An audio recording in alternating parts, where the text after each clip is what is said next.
Hello, everyone. How are you doing today? It's April 28th, 2020, 7:38 p.m. I'm here to talk about social distancing. Now, if you don't know about the COVID-19 coronavirus, then where have you been? Where you been all this time? Basically, I just want to say that I'm tired of social distancing. I'm really getting ready to get into some social closeness. I'm ready to hug and kiss and all the other things that come along. I noticed that I saw on Facebook that the movie theater will be closed until like midsummer. That's gonna suck, especially for all you movie lovers out there. And I'm definitely a movie lover.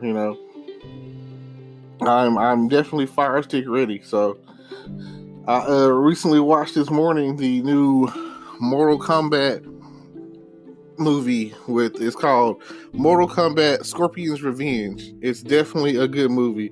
It's like in the first 3 minutes of the movie, there's bloodshed, and if you didn't know the storyline for Mortal Kombat with Scorpion and Sub-Zero, they're mortal enemies. They're like different clans, I guess is what it's called.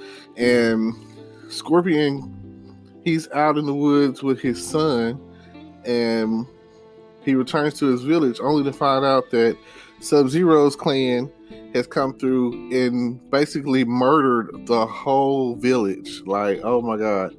And he goes to find, I guess, his wife and his child's mother, and she's dead in a pool of blood. Like, oh my God, it is very graphic.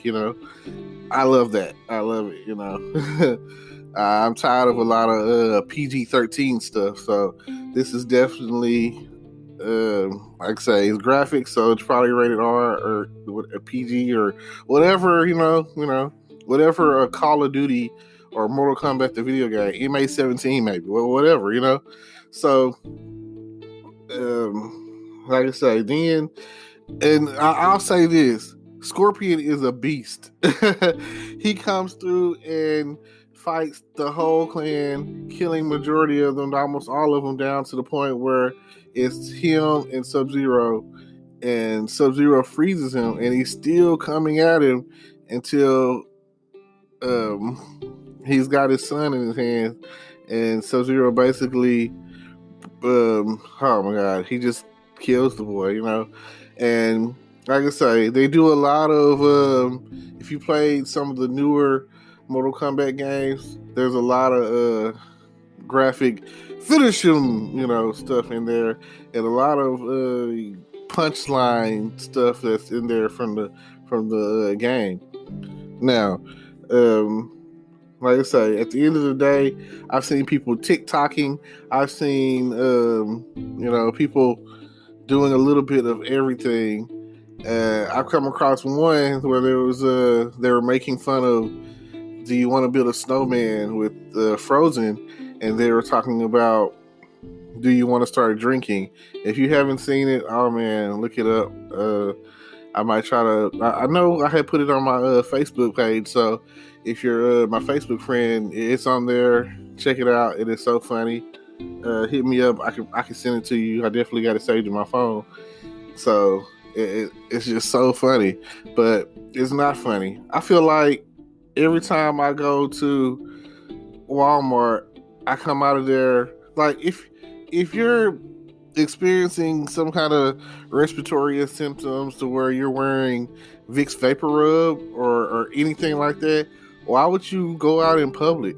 I don't understand it. Like, I go to the neighborhood Walmart, and it smells like freaking Vicks Vapor Rub and just cough syrup or all those breathing medications or whatever. It smells like albuterol or whatever, and like straight asthma pump.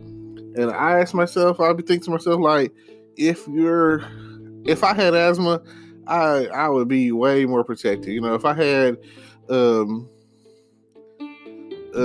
emphysema or whatever, I would be way more protected. Whatever. You already have a respiratory condition, So if I was frequently sick, getting bronchitis all the time, or if I had allergies or whatever, I would not want to be out in public, even though they'd be like, wear a mask.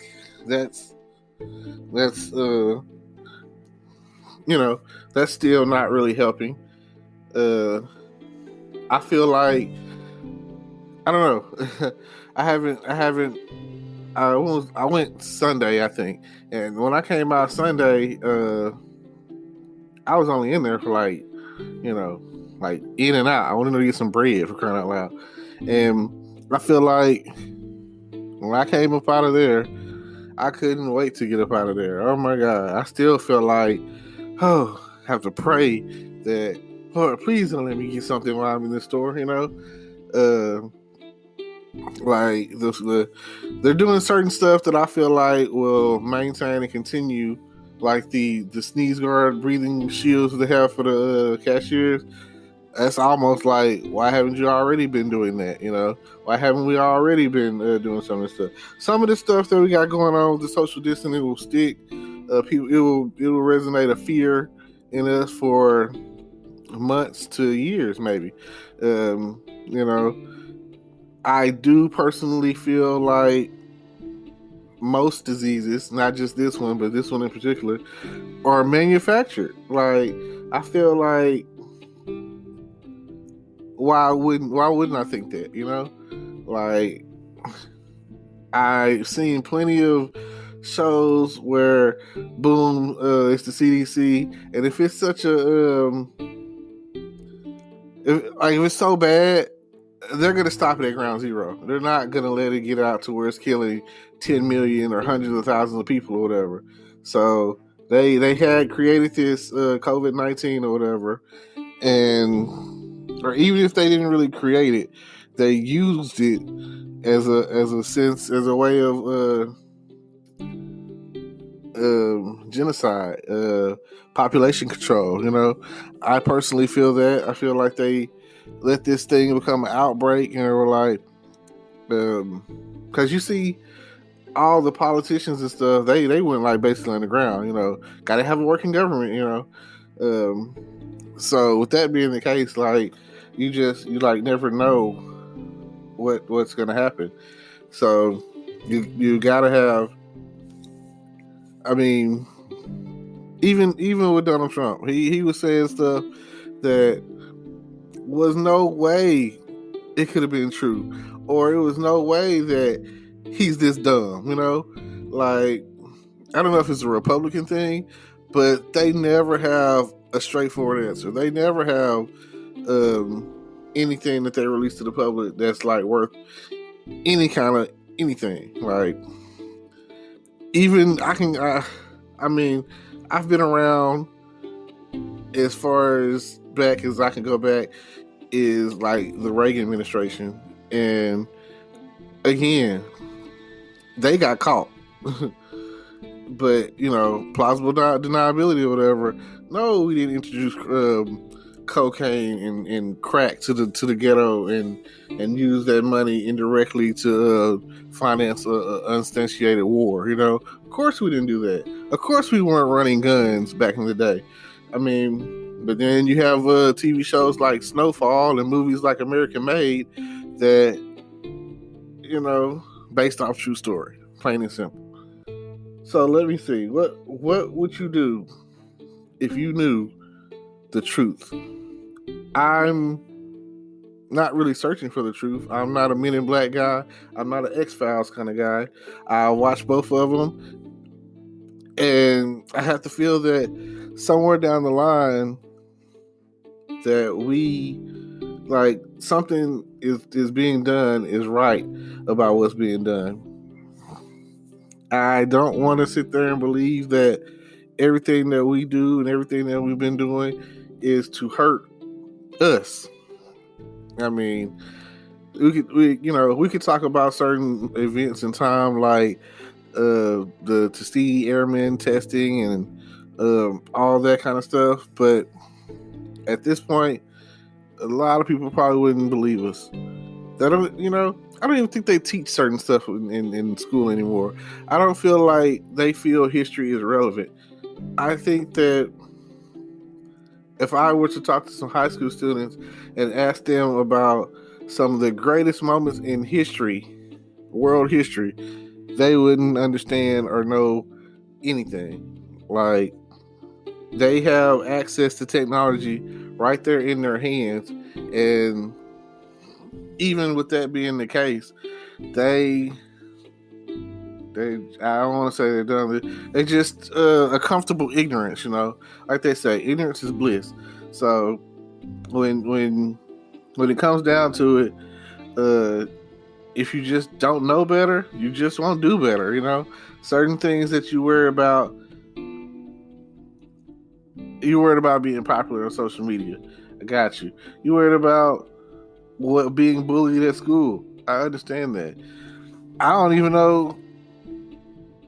Was like I hear about people killing themselves over bullying situations, and I always have to wonder, like, is this a thing? Like, was it so bad when we were in school? Or I hate that. I hate I know that I've turned the other cheek or turned a blind eye to somebody who may have had been getting picked on a little bit, and I've had people that I ain't gonna say picked on me, but we didn't see eye to eye, so we basically avoided each other. I'm not one of those. I'm not a confrontational type. Along with that's part of the issue. Sometimes you just gotta man up, have a backbone, and face the problem head on. And I'm not talking about bringing guns to school or knives or anything like that. Violence begets violence, like they say. An eye for an eye leaves the whole world blind. So I'm just saying that, yeah, okay. An example I could use is Back to the Future. When he went back in time and changed his whole, family history, basically look how the effects were rippled through time to where how they raised their children, how they thought, the confidence or whatever. So sometimes you just gotta man up. Now, this whole social distancing thing, it's horrible. Like, who do you trust to be around? Apparently, a lot of people trust each other because they have laws, they have rules, they have curfews, they have checkpoints. They got a lot of stuff that's going on, and some people are out there and they're not abiding by it worth anything. Like, they're still having a little house party, smoke sessions, home barbecues, and I see people being around each other like on a daily when they're like, oh, you're supposed to practice social distancing, which that's supposed to mean like distance yourself from some social events, from people, from give me 60 feet, give me 50 feet, like, of course you feel safe around your family, but it only takes that one to make that 2, to make that 4, to make that 16. It only takes that the numbers to grow on an exponential rate like that because you ignored the influence of social distancing. And I'll start by saying I've been pretty much been home majority of the time. I mean, I get out, like they say, for essentials, food. For some reason, everybody's been a rush on toilet paper, but mainly food and other, I guess, household products, cleaning, whatever. Now, I'd like to say this. They're getting ready to open Texas back up on May 1st, hopefully. Hopefully, you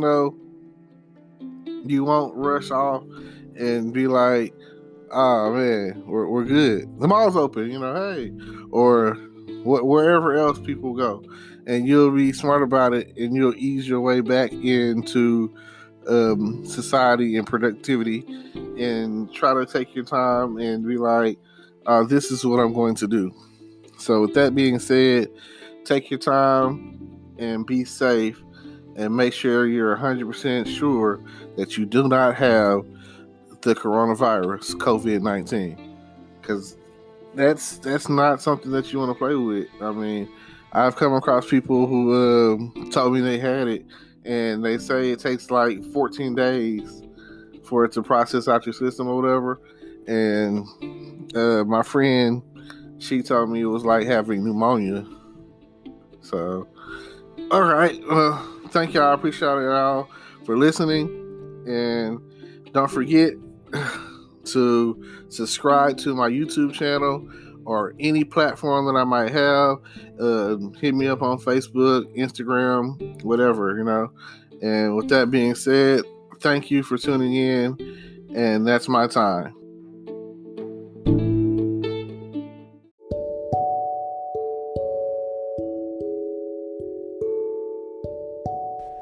Hello everyone, it's May 1st, 2020, 11:33 p.m.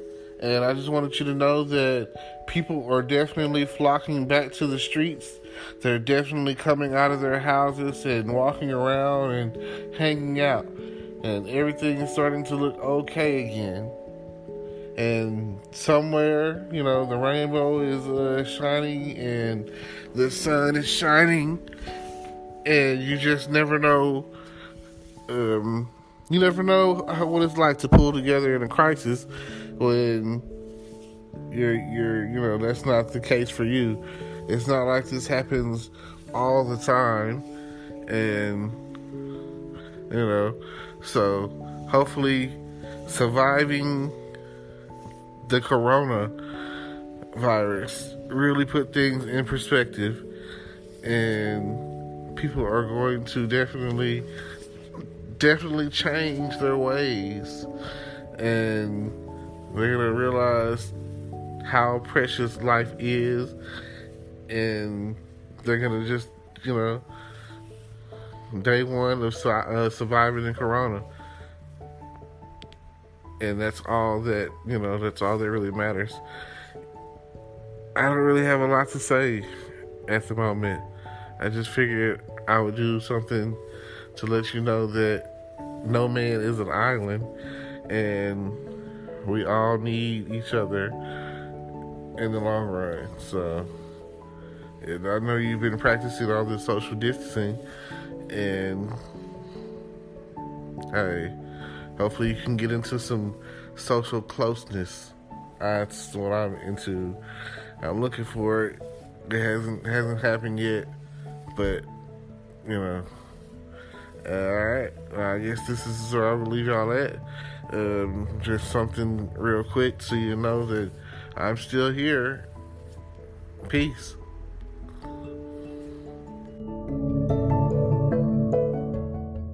Today is your lucky day. Today is the day that our $3 website works for you, paying you directly to your PayPal daily. Imagine $3 ongoing continuous payments to your PayPal account. Imagine falling asleep and waking up to $300 in your PayPal account. How would this make you feel? How could this help you? What bills could you pay? What kind of fun could you have? What does that retirement look like now? All for a one-time payment of $3. This website is DFY done for you, fully built and completely hosted, and never stops collecting payments for you. You have spent $3 on coffee on a regular, but that coffee won't help you create multiple streams of income. Click the link below.